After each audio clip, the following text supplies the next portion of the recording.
ठिकानों को निशाना बनाना था। तो ये तस्वीरें लगातार हम साझा अपराजिता श्री लगातार बनी हुई हैं। मैं लौटूंगी अपराजिता आपके पास, लेकिन इससे पहले ये तस्वीरें तमाम दर्शकों तक हम साझा कर देते हैं। भारतीय सेना द्वारा प्रेस कॉन्फ्रेंस जो है वो अब से कुछ ही समय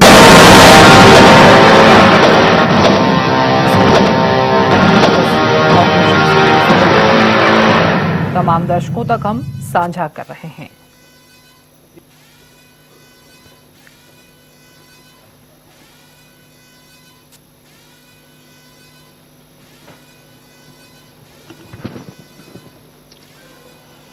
नमस्कार।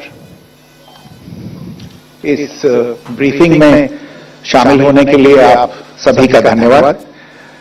जैसा कि आप सभी जानते हैं, 22 अप्रैल 2025 को लश्कर-ए-तैयबा से संबंधित पाकिस्तानी और पाकिस्तान प्रशिक्षित आतंकवादियों ने भारत में जम्मू और कश्मीर के पहलगाम में भारतीय पर्यटकों पर बर्बरतापूर्ण हमला किया। 25 भारतीयों और एक नेपाली नागरिक को कायरतापूर्ण मौत के घाट उतार दिया गया। मुंबई के 26 नवंबर 2008 के हमलों के बाद यह भारत में हुई किसी आतंकवादी हमले में मारे गए आम नागरिकों की संख्या की दृष्टि से सबसे गंभीर घटना है। पहलगाम का हमला अत्यधिक बर्बरतापूर्ण था, जिसमें वहां मौजूद लोगों को करीब से और उनके परिवारों के सामने सिर पर गोली मारी गई। हत्या के इस तरीके से परिवार के सदस्यों को जानबूझकर आघात पहुंचाया गया। साथ ही उन्हें यह नसीहत भी दी गई कि वे वापस जाकर इस संदेश को पहुंचा दें। यह हमला स्पष्ट रूप से जम्मू और कश्मीर में बहाल हो रही सामान्य स्थिति को बाधित करने के उद्देश्य से किया गया था। क्योंकि पर्यटन फिर से अर्थव्यवस्था का मुख्य आधार बन रहा था, इस हमले का मुख्य उद्देश्य इसे प्रतिकूल रूप से प्रभावित करना था। पिछले वर्ष आप सभी जानते हैं 2.25 करोड़ से अधिक पर्यटक कश्मीर आए थे। इस हमले का मुख्य उद्देश्य इसलिए संभवतः यह था कि इस संघ राज्य क्षेत्र में विकास और प्रगति को नुकसान पहुंचाकर इसे पिछड़ा बनाए रखा जाए और पाकिस्तान से लगातार होने वाले सीमा पार आतंकवाद के लिए उपजाऊ जमीन बनाने में सहायता की जाए। हमले का यह तरीका जम्मू और कश्मीर और शेष राष्ट्र दोनों में सांप्रदायिक दंगे भड़काने के उद्देश्य से भी प्रेरित था। इसका श्रेय सरकार और भारत के सभी नागरिकों को दिया जाना चाहिए कि इन प्रयासों को विफल कर दिया गया। एक समूह ने खुद को रेजिस्टेंस फ्रंट TRF कहते हुए इस हमले की जिम्मेदारी ली है। यह समूह संयुक्त राष्ट्र द्वारा प्रतिबंधित पाकिस्तानी आतंकवादी समूह लश्कर-ए-तैयबा से जुड़ा हुआ है। यह उल्लेखनीय है कि भारत ने मई और नवंबर 2024 में संयुक्त राष्ट्र की 1267 कमेटी की सैंक्शंस मॉनिटरिंग टीम को अर्धवार्षिक रिपोर्ट प्रस्तुत की थी, जिसमें TRF के बारे में साफ इनपुट दिए गए थे। इससे पाकिस्तान स्थित आतंकवादी समूहों के लिए कवर के रूप में TRF की भूमिका सामने आई थी। इससे पहले भी दिसंबर 2023 में भारत ने इस टीम को लश्कर-ए-तैयबा और जैश-ए-मोहम्मद के बारे में सूचित किया था, जो TRF जैसे छोटे आतंकवादी समूहों के माध्यम से अपनी गतिविधियों को संचालित कर रहे हैं। इस संबंध में 25 अप्रैल को UN सिक्योरिटी काउंसिल प्रेस वक्तव्य में TRF के संदर्भ को हटाने के लिए पाकिस्तान के दबाव पर भी ध्यान दिया जाना चाहिए। पहलगाम आतंकवादी हमले की जांच से पाकिस्तान के साथ आतंकवादियों के संपर्क उजागर हुए हैं। रेजिस्टेंस फ्रंट द्वारा किए गए दावे और लश्कर-ए-तैयबा से ज्ञात सोशल मीडिया हैंडल द्वारा इसको रीपोस्ट किया जाना इसकी पुष्टि करता है। चश्मदीद गवाहों और विभिन्न जांच एजेंसियों को उपलब्ध अन्य सूचनाओं के आधार पर हमलावरों की पहचान भी हुई है। हमारी इंटेलिजेंस ने इस टीम के योजनाकारों और उनके समर्थकों की जानकारी जुटाई है। इस हमले की रूपरेखा भारत में सीमा पार आतंकवाद को अंजाम देने के पाकिस्तान के लंबे ट्रैक रिकॉर्ड से भी जुड़ी हुई हैं, जिसके लिखित और स्पष्ट दस्तावेज उपलब्ध हैं। पाकिस्तान दुनिया भर में आतंकवादियों के लिए एक शरण स्थल के रूप में पहचान बना चुका है। यहां अंतर्राष्ट्रीय स्तर पर प्रतिबंधित आतंकवादी सजा पाने से बचे रहते हैं। इसके अलावा पाकिस्तान ने इस मुद्दे पर विश्व और फाइनेंशियल एक्शन टास्क फोर्स जैसे अंतर्राष्ट्रीय मंचों को जानबूझकर गुमराह करने के लिए भी जाना जाता है। साजिद मीर का मामला, जिसमें एक आतंकवादी को पाकिस्तान ने मृत घोषित कर दिया था और फिर अंतर्राष्ट्रीय दबाव के परिणाम स्वरूप वो जीवित पाया गया, इसका सबसे स्पष्ट उदाहरण है। यह स्वाभाविक है कि पहलगाम में हुए इस हमले से जम्मू और कश्मीर के साथ साथ भारत के अन्य भागों में भी आक्रोश देखा गया। हमलों के बाद भारत सरकार ने स्वाभाविक रूप से पाकिस्तान के साथ संबंधों को लेकर कुछ कदम उठाया है।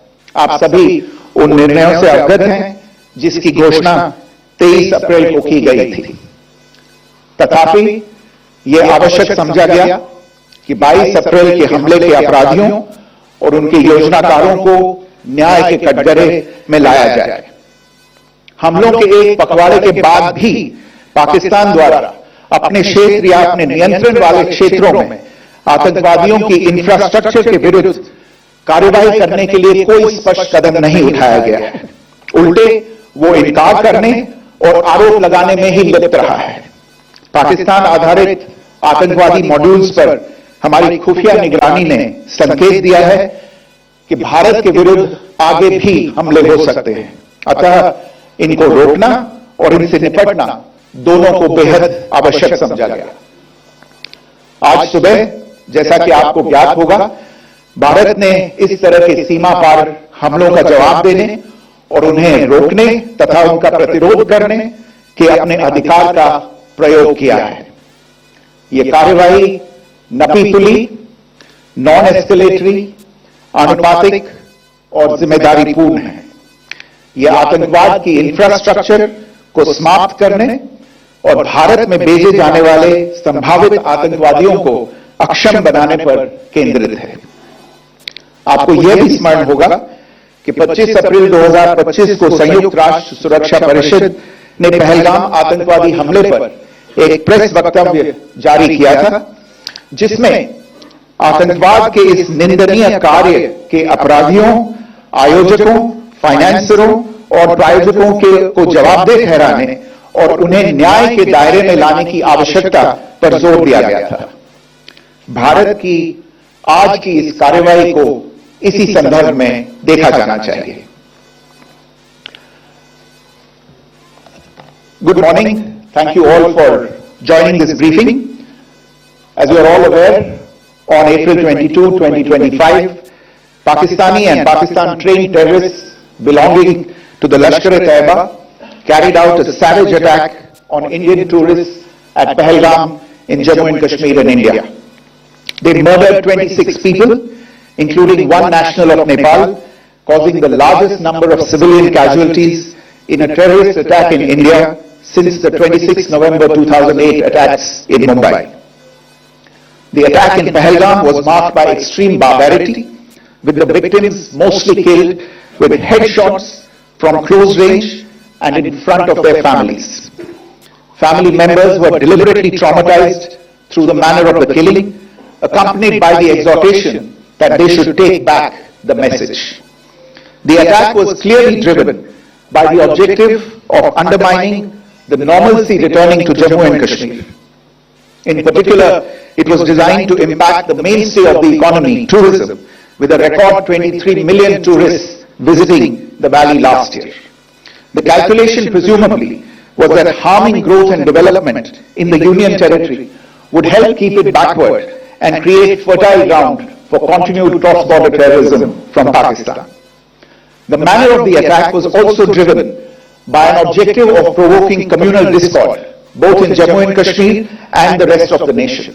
It is to the credit of the government and the people of India that these designs were foiled. A group calling itself the Resistance Front has claimed responsibility for the attack. This group is a front for the UN-proscribed Pakistani terrorist group Lashkar-e-Taiba. It is notable that India had given inputs about the TRF in the half-yearly report to the monitoring team of the UN's 1267 Sanctions Committee in May and November 2024, bringing out its role as a cover for Pakistan-based terrorist groups. Earlier too, in December 2023, India had informed the monitoring team about Lashkar and Jaish-e-Mohammed operating through small terror groups such as the TRF. Pakistan's pressure to remove references to TRF in the April 25 UN Security Council press statement is notable in this regard. Investigations into the Pahalgam terror attack have brought out the communication notes of terrorists in and to Pakistan, the claims made by the Resistance Front and their reposting by known social media handles of the Lashkar-e-Taiba speak for themselves. Identification of the attackers based on eyewitness accounts as well as other information available to law enforcement agencies has also progressed. Our intelligence has developed an accurate picture of the planners and backers of this team. The features of this attack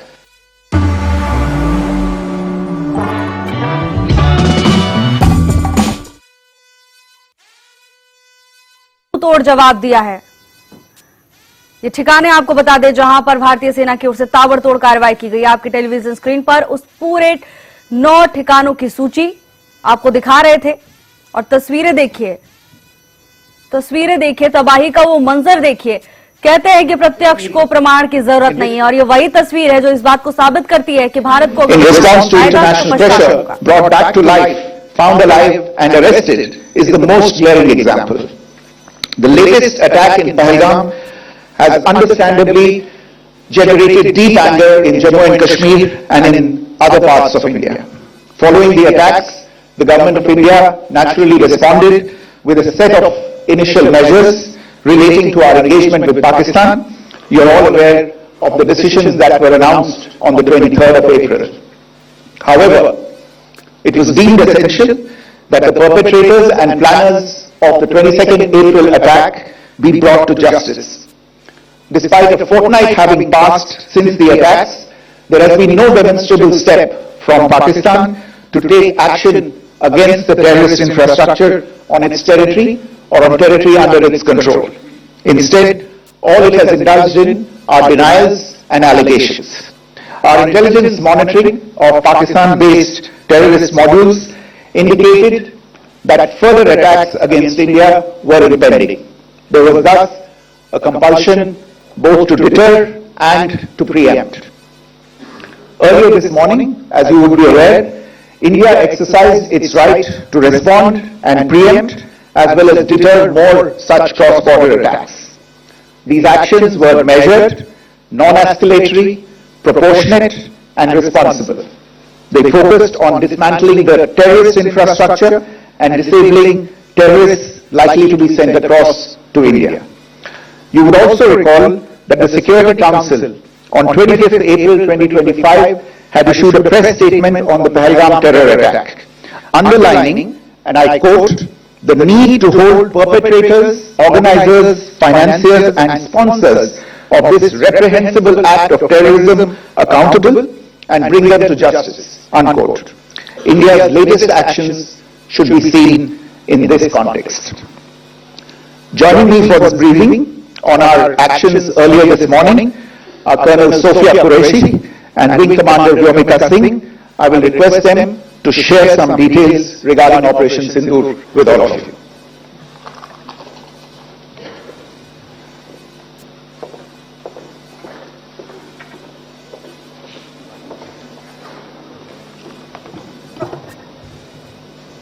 आतंकी हमले के बाद भारतीय सेना ने और भारत सरकार ने इस पूरे हमले का बदला ले लिया है। जो तस्वीरें सामने आई उसके बाद ये साफ हो गया कि भारत चुप बैठने वाला नहीं है। जिस तरह से मासूमों की हत्या की गई उसके बाद, और अब ये प्रेस कॉन्फ्रेंस ब्रीफिंग सुनिए। सोफिया कुरैशी और मेरे साथ विंग कमांडर व्योमिका सिंह आज आपको 6 से 7 मई 2025 की रात रात 1:05 से 1:30 बजे के बीच भारतीय सशस्त्र बलों द्वारा अंजाम दिए गए ऑपरेशन सिंदूर के बारे में जानकारी देंगे। ऑपरेशन सिंदूर 22 अप्रैल को पहलगाम में हुए विभत्स आतंकवादी हमले के शिकार मासूम नागरिकों व उनके परिवारों को न्याय देने के लिए लॉन्च किया गया था। इस कार्रवाई में 9 टेररिस्ट कैंप्स को टारगेट किया गया और पूरी तरह से इसे बर्बाद किया गया। पाकिस्तान में पिछले 3 दशकों से टेरर इंफ्रास्ट्रक्चर का निर्माण हो रहा है। इसमें recruitment, indoctrination centres, training areas व लॉन्च पैड शामिल थे, जो पाकिस्तान और पाक अधिकृत जम्मू कश्मीर POJK दोनों में फैले हैं। Operation Sindoor was launched by Indian Armed Forces to deliver justice to the victims of Pahalgam terror attack and their families.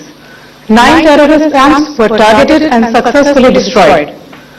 Over the last 3 decades, Pakistan has systematically built terror infrastructure.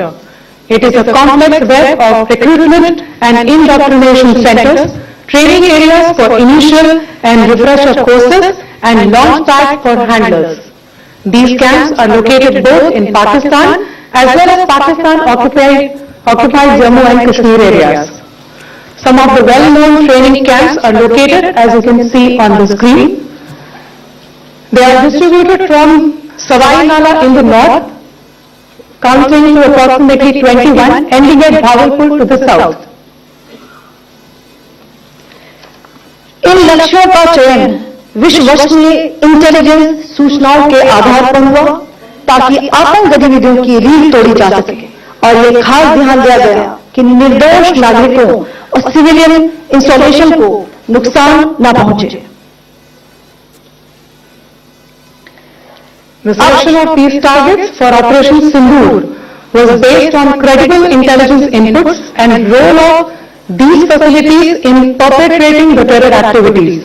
The locations were so selected to avoid damage to civilian infrastructures and loss of any civilian lives. This was done with due diligence, and the camps selected for targeting and their engagement will now be shown to you one by one. POJK के target आपको बताना चाहूंगी। सबसे पहले सवाई नाला camp Muzaffarabad, जो कि POJK के लाइन ऑफ कंट्रोल से 30 किलोमीटर दूर है। यह एक लश्करी तौयबा का ट्रेनिंग सेंटर था। 20 अक्टूबर 2024 सोनमर्ग, 24 अक्टूबर 2024 गुलमर्ग, 22 अप्रैल 2025 पहलगाम, इन हमलों के आतंकियों ने यहीं से प्रशिक्षण लिया था। सैयदना बिलाल कैंप मुजफ्फराबाद, यह एक जैश मोहम्मद का स्टेजिंग एरिया है। यह हथियार, विस्फोटक और जंगल सर्वाइवल ट्रेनिंग का केंद्र भी था। गुलपुर कैंप कोटली, यह LOC से 30 किलोमीटर दूर था। लश्करी तौयबा का बेस था, जो रजौरी, पुंछ में सक्रिय था। 20 अप्रैल 2023 को पुंछ में और 9 जून 2024 को तीर्थ यात्रियों के बस हमले में यहीं से आतंकी को ट्रेन किया गया था।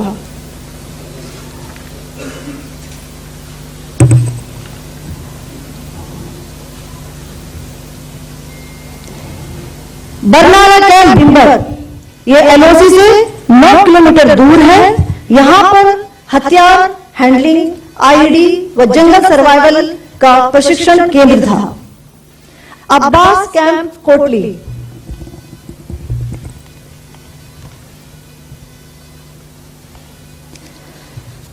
यह LOC से 13 किलोमीटर दूर है।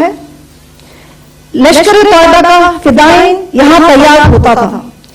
इसकी कैपेसिटी 15 टेररिस्ट को ट्रेन करने की थी।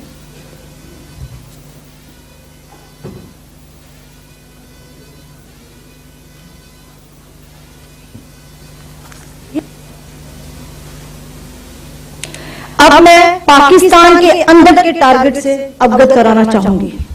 पहला, सर्जिकल कैंप सियालकोट, यह अंतर्राष्ट्रीय सीमा से 6 किलोमीटर की दूरी पर है, सांबा कटवा के सामने।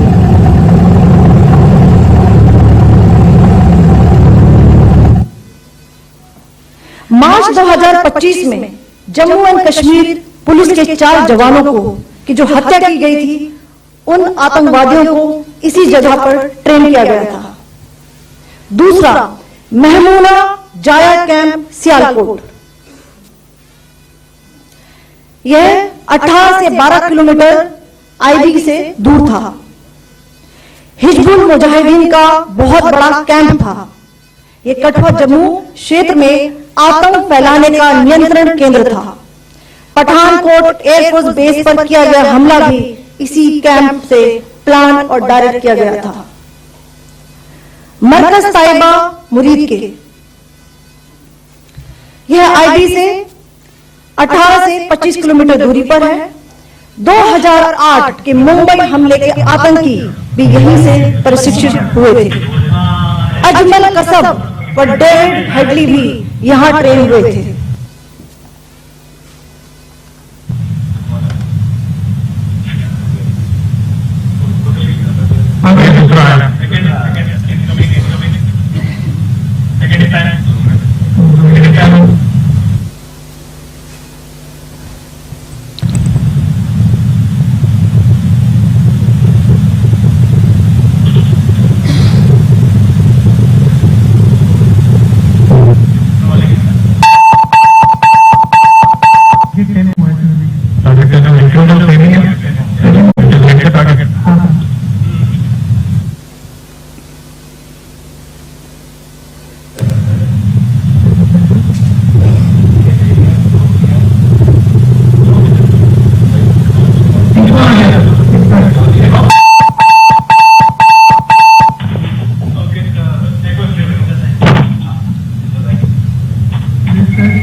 मरकज सुभान अल्लाह भावलपुर, यह इंटरनेशनल बाउंड्री से 100 किलोमीटर दूर है। जैश ए मोहम्मद का मुख्यालय था। यहां पर रिक्रूटमेंट, ट्रेनिंग व इंडॉक्ट्रिनेशन का केंद्र भी था। शीर्ष आतंकी अक्सर यहां आते थे। मैं आप सबको बताना चाहती हूं कि किसी भी सैन्य ठिकाने का निशाना नहीं बनाया गया और अभी तक किसी तरह की नागरिक क्षति की रिपोर्ट नहीं है। धन्यवाद। जय Hind. The strike on the terror camps were undertaken through precision capability, as shown to you. A niche technology weapons with careful selection of warheads was ensured so that there will be no collateral damage. The point of impact in each of the target was a specific building or a group of buildings. All the targets were neutralized with clinical efficiency, and the results reiterate the professionalism of the Indian Armed Forces in the planning and execution of their operations. No military establishments were targeted. India has demonstrated considerable restraint in its response. However, it must be said that the Indian Armed Forces are fully prepared to respond to Pakistani misadventures, if any, that will escalate the situation. Jai Hind, and thank you very much. Ladies and gentlemen, friends in the media, I ask your indulgence today in view of the fact that this is still an evolving situation. We will therefore not be able to take questions and answers today, but we will come back for more updates and more briefings shortly. Thank you all very much for joining us this morning. Thank you. Jai Hind. नमस्कार। इस briefing में शामिल होने के लिए आप सभी का धन्यवाद। जैसा कि आप सभी जानते हैं, 22 अप्रैल 2025 को लश्कर तैयबा से संबंधित पाकिस्तानी और पाकिस्तान प्रशिक्षित आतंकवादियों ने भारत में जम्मू और कश्मीर के पहलगाम में भारतीय पर्यटकों पर बर्बरतापूर्ण हमला किया। 25 भारतीयों और एक नेपाली नागरिक को कायरतापूर्ण मौत के घाट उतार दिया गया। मुंबई के 26 नवंबर 2008 के हमलों के बाद यह भारत में हुई किसी आतंकवादी हमले में मारे गए आम नागरिकों की संख्या की दृष्टि से सबसे गंभीर घटना है। पहलगाम का हमला अत्यधिक बर्बरतापूर्ण था, जिसमें वहां मौजूद लोगों को करीब से और उनके परिवारों के सामने सिर पर गोली मारी गई। हत्या के इस तरीके से परिवार के सदस्यों को जानबूझकर आघात पहुंचाया गया। साथ ही उन्हें यह नसीहत भी दी गई कि वे वापस जाकर इस संदेश को पहुंचा दें। यह हमला स्पष्ट रूप से जम्मू और कश्मीर में बहाल हो रही सामान्य स्थिति को बाधित करने के उद्देश्य से किया गया था। क्योंकि पर्यटन फिर से अर्थव्यवस्था का मुख्य आधार बन रहा था, इस हमले का मुख्य उद्देश्य इसे प्रतिकूल रूप से प्रभावित करना था। पिछले वर्ष आप सभी जानते हैं 2.25 करोड़ से अधिक पर्यटक कश्मीर आए थे। इस हमले का मुख्य उद्देश्य इसलिए संभवतः यह था कि इस संघ राज्य क्षेत्र में विकास और प्रगति को नुकसान पहुंचाकर इसे पिछड़ा बनाए रखा जाए